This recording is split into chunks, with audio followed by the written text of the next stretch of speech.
요즘 사람들은 겉모습에 많은 관심을 기울인다고 생각합니다. SNS, 소셜 네트워크만 봐도 여러분 잘 아실 것이라 생각합니다. 요즘 젊은 사람들이 많이 이용하고 있는 인스타그램이나 또 페이스북과 같은 SNS에 올라오는 사진들을 보면 대부분 멋있고 또 예쁘게 잘 꾸며진 사진들이 올라옵니다. 하지만 저희가 잘 알고 있다시피 그 사진이 곧 그 사람의 전부를 보여주는 것은 아닙니다. 때로는 화려한 미소 뒤에 깊은 외로움이 담겨 있고 또 완벽해 보이는 사진 뒤에 눈물과 고통이 감춰져 있을 때도 있습니다. 실제로 미국의 한 연구 결과에 따르면 SNS에서 가장 행복해 보이는 사람들이 실제 삶에서는 가장 큰 불안과 우울을 겪고 있는 경우가 많다고 합니다. 겉으로 보이는 모습은 꾸밀 수 있지만 그 사람의 진짜 중심은 다를 수 있다라는 것이지요. 오늘 저희가 함께 나눌 로마서 말씀 속에도 이처럼 겉으로 보여지는 것과 그 속이 다를 수 있음을 우리에게 알려주고 있는 그러한 말씀입니다. 오늘 저희가 함께 읽은 본문 말씀 속에서 사도 바울은 먼저 유대인의 모습을 지적하고 있습니다. 오늘 본문 17절부터 20절까지 말씀인데 저희 다시 한번 한 목소리로 읽어보도록 하겠습니다. 17절입니다. 시작! 그대는 자칭 유대 사람이라 하고 율법을 의지하고 하나님을 자랑하고 율법의 가르침을 받아 하나님의 뜻을 알고 지극히 선한 것을 분간할 줄 압니다. 그리고 그대는 스스로 눈먼 사람의 안내자요 어둠 속에 있는 빛이요 어리석은 자의 교사요 어린아이의 선생이라고 믿고 있습니다. 이는 그대가 율법의 지식과 진리의 교훈을 갖고 있기 때문입니다. 아멘. 네, 오늘 함께 읽은 본문 17절 말씀을 보시면 바울은 사람들에게 이렇게 이야기합니다. 그대는 자칭 유대 사람이라 하고 율법을 의지하고 하나님을 자랑하고. 당시 유대인들은 하나님께서 율법을 맡겨주신 특별한 백성이라는 사실을 그들의 큰 자랑거리로 여기고 있었습니다. 그래서 자신들은 세상의 다른 민족들과는 구별되는 특별한 민족이라는 자기 정체성을 가지고 있었습니다. 18절 말씀 속에는 그들이 율법을 통해 하나님의 뜻을 알고 옳고 그른 것을 분간할 줄 안다 라고 기록하고 있습니다. 이어지는 19절에서 20절 말씀에는 그들이 스스로 눈먼 자들의 안내자요 어둠 속에 빛이 되며 어리석은 자의 교사요 어린아이의 선생이라고 여겼다라고 말하죠. 쉽게 말해서 유대인들은 다른 이방인들 앞에서 우리는 하나님의 말씀을 맡은 자들이다. 우리는 다른 사람들을 가르칠 수 있는 자격이 있다라고 말했던 것입니다. 만약 유대인들이 정말 하나님의 율법 맡은 자들로서 그 역할을 제대로 감당하며 살았더라면 좋았을 것입니다. 다시 말해 먼저 받은 하나님의 말씀을 지켜 행하며 하나님의 뜻에 합당한 삶을 살았더라면 그들이 하나님의 말씀을 소유한 자라고 인정받을 수 있었을 것입니다. 그러나 문제는요, 유대인들이 하나님의 율법을 먼저 받은 자들로서의 특권의식에만 갇혀 있었다라는 것입니다. 그들은 오히려 하나님께서 주신 말씀과 반대되는 삶을 살았죠. 이를 잘 알고 있었던 바울은 바로 그런 유대인들에게 날카롭게 질문하고 있습니다. 오늘 본문 21절에서 23절 말씀인데요. 제가 다시 한번 읽도록 하겠습니다. 그렇다면 남을 가르치는 그대가 왜 자신은 가르치지 않습니까? 도둑질하지 말라고 선포하는 그대가 왜 도둑질합니까? 간음하지 말라고 하는 그대가 왜 간음합니까? 우상이라면 질색하는 그대가 왜 신전 물건을 훔칩니까? 율법을 자랑하는 그대가 왜 율법을 어기고 하나님을 욕되게 합니까? 여러분, 바울은 유대인들을 향해 이렇게 묻습니다. 도둑질하지 말라고 다른 이들을 가르치면서 왜 스스로 도둑질을 하냐라고 묻고 있는 것이죠. 남들에게 간음하는 것이 나쁘며 그렇게 하지 말라고 말하면서도 왜 정작 당신들은 간음에 빠졌냐라고 말합니다. 말로는 우상을 혐오한다고 이야기하면서도 왜 성전의 물건을 훔치는 모순을 저지르냐 바울이 묻지요. 결국 유대인들의 자랑은 하나님을 높이는 것이 아니라 오히려 하나님의 이름을 욕되게 만든다라고 바울이 지적합니다. 그리고 바울은 24절 말씀을 통해 이렇게 선언합니다. 하나님의 이름이 너희로 인해 이방 사람들 사이에서 모욕을 당하는구나 라고 말입니다. 여기서 바울은 유대인들의 위선을 맹렬하게 지적합니다. 그런데 중요한 사실은 바로 이 바울의 맹렬한 지적이 오늘 우리를 또한 향하고 있다라는 것입니다. 이곳에 있는 저와 여러분 역시 말씀 속 유대인들과 같은 위선의 모습을 얼마든지 가질 수 있는 존재라는 뜻입니다.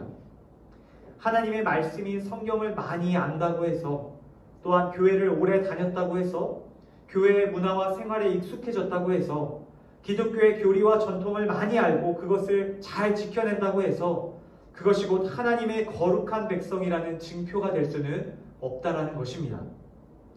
겉모습은 경건해 보이지만 실제 삶에서 하나님의 말씀에 순종하지 않는다면 우리도 오늘 말씀 속 유대인들과 같이 하나님의 이름을 욕되게 하는 존재가 될 수 있다라는 것이죠. 제가 대학교, 신학교를 다니던 시절에 충격적인 사건이 한 가지 있었습니다. 어떤 사건이었냐면 제가 20살 때 처음 이제 장로의 신학대학교 신학과에 입학해서 이제 OT를 갔습니다. OT를 가서 이제 저희 윗기수의 선배들이 이제 공연을 한다고 이제 준비를 해서 앞에서 공연을 보여주는 시간이 있었습니다. 그런데 충격적인 공연이었는데 왜 충격적이었냐면요. 당시에 이제 윗기수 선배들, 이제 여하부들이 나와서 이제 걸그룹의 이제 노래를 막 부르는 겁니다.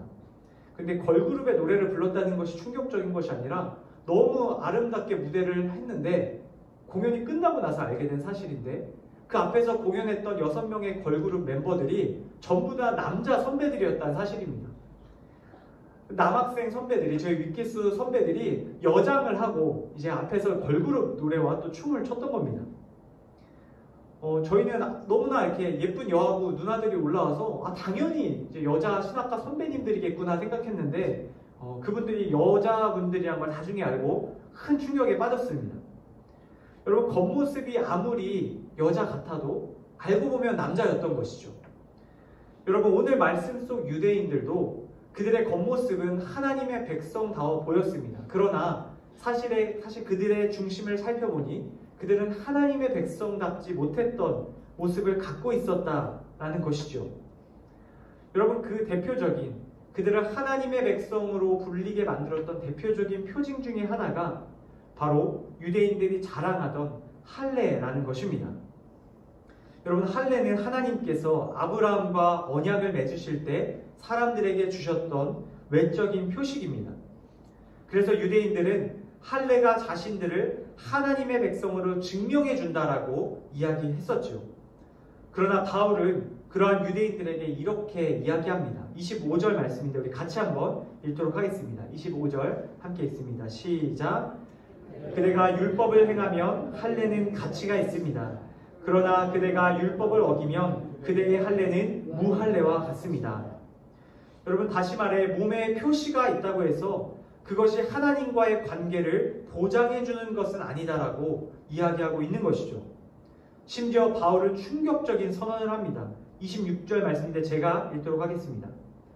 할례받지 않은 사람이 율법의 요구를 지킨다면 그의 무할례가 할례로 여겨지지 않겠습니까? 여러분, 이것은 당시의 유대인들에게 굉장히 충격적인 말씀이었습니다. 그들은 외적인 표식인 할례를 자랑하며 할례와 율법을 맡은 자들이므로 그들이 하나님의 백성이 100% 확실하다라고 이야기했죠. 그러나 바울은 이렇게 말하는 겁니다. 할례를 받지 않은 이방인이라 할지라도 하나님의 말씀을 준행한다면 그들이야말로 하나님의 백성이라 일컬음을 받을 수 있다 말하고 있는 겁니다.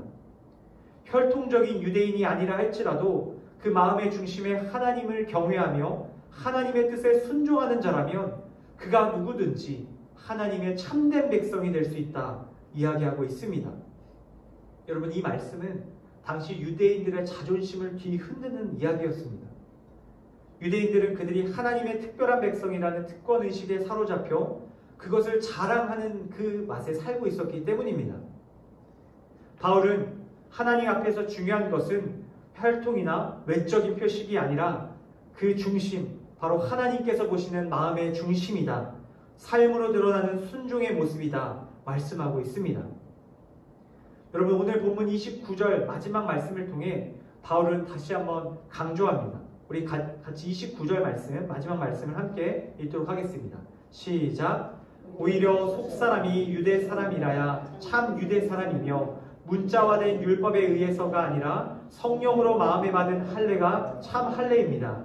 그 칭찬은 사람에게서가 아니라 하나님에게서 옵니다. 아멘. 여러분, 바울은 마지막 29절 말씀을 통하여 놀라운 영적인 진리를 우리에게 알려줍니다. 바울이 오늘 29절 말씀에서 이야기하고 있는 속사람, 헬라어 크리티 유다이오스라는 단어에는 숨겨진, 드러나지 않은 이라는 의미가 담겨 있습니다. 눈에 보이지 않는 내적인 존재, 다시 말해 우리의 본질을 뜻하는 표현입니다. 모든 사람들에게는 숨겨져 있지만 하나님만이 보실 수 있는 그 사람의 본질, 그 중심이 더 중요하다. 하나님께서 바울을 통해 말씀하고 계십니다. 여러분, 제가 초등학교 시절에 굉장히 유명했던 하나의 볼펜이 있었습니다. 바로 비밀펜이라는 볼펜이었는데, 이 펜으로 종이에 글씨를 쓰게 되면 글씨에 아무것도 기록되지 않습니다. 그런데 신기한 것은 볼펜 뒤에 달려있는 특수한 그 후레쉬를 가지고 그 종이를 비춰보면 제가 방금 적었던 그 글씨의 내용이 보인다는 것입니다. 제가 찾아보니까 펜 속에 잉크가 들어있는데 그 잉크에 형광 물질이 들어있어서 자외선 그 렌트로 밝혀보면 그 자외선이 가시광선을 통해서 그 글씨를 보게 한다라는 비밀을 제가 어제 발견했습니다. 여러분, 사람들은 볼 수 없는, 다른 사람들은 겉으로 볼 수 없는 숨겨진, 드러나지 않은 중심을 하나님께서는 보실 수 있으십니다. 그 사람의 마음의 동기와 목적을 분명하게 보실 수 있는 분은 하나님이십니다. 바로 그 하나님께서 보시는 모습, 그 속사람이 바울은 중요하다라고 이야기합니다. 그리고 바로 그 속사람은 성령을 통해 주어지는 마음의 할례, 성령께서 그 마음 가운데 새겨주시는 할례를 통하여 변화될 수 있다라고 이야기하고 있습니다. 사랑하는 성도 여러분, 하나님의 오늘 이 로마서 말씀은 저와 이곳에 계신 여러분들을 향한 하나님의 분명한 말씀입니다. 오늘날 교회에 출석하는 것, 그리고 봉사하는 것, 헌금하는 것 모두 중요합니다. 그러나 그것이 성령의 감동에 의해 우러나온 자발적인 순종이 아니라면 하나님 앞에서 그것은 아무 의미가 없을 수 있다라는 것입니다. 바울이 말하는 참된 할례란 바로 성령께서 각 사람 마음 가운데 임하여서 자발적으로 일하게 하시는 그러한 놀라운 변화를 말합니다. 성령께서 직접 그 마음을 움직여 주시고 특별히 하나님의 말씀을 지켜 행하게 하시는 그 상태가 있어야 한다 이야기하십니다. 바로 그런 사람들이야말로 진정 마음의 할례를 받은 하나님의 백성 된다. 주님 이 아침 저희에게 말씀하여 주십니다. 여러분, 나무를 볼 때 겉모습은 멀쩡해 보여도 뿌리가 썩으면 결국 쓰러지고 맙니다. 반대로 겉모습이 비록 작고 초라해 보여도 뿌리가 깊이 내리고 건강하다면 결국 그 나무는 자라 열매를 맺게 되죠. 하나님의 백성 된 저희도 마찬가지입니다. 우리의 마음의 중심이 성령으로 하나님께 뿌리를 내리고 하나님께 굳건히 붙어 있다면, 우리의 마음의 중심이 하나님의 뜻에 순종하기를 힘쓰고 있다면 우리는 반드시 아름다운 순종의 열매를 우리의 삶 속에서 맺게 될 줄로 믿습니다. 바라기는 오늘 이 말씀을 통하여서 우리 마음마다 성령의 할례를 받는 귀한 은혜가 있기를 주님의 이름으로 간절히 축복합니다. 성령께서 우리 각 사람 마음 가운데 충만하게 임재하여 주셔서 오늘 하루도 자발적으로 하나님의 말씀에 순종함으로 하나님의 백성으로 인정받는 저와 이곳에 계신 사랑하는 강동원 우리교회 성도님들 한 분 한 분 다 되시기를 예수님의 이름으로 간절히 축복합니다.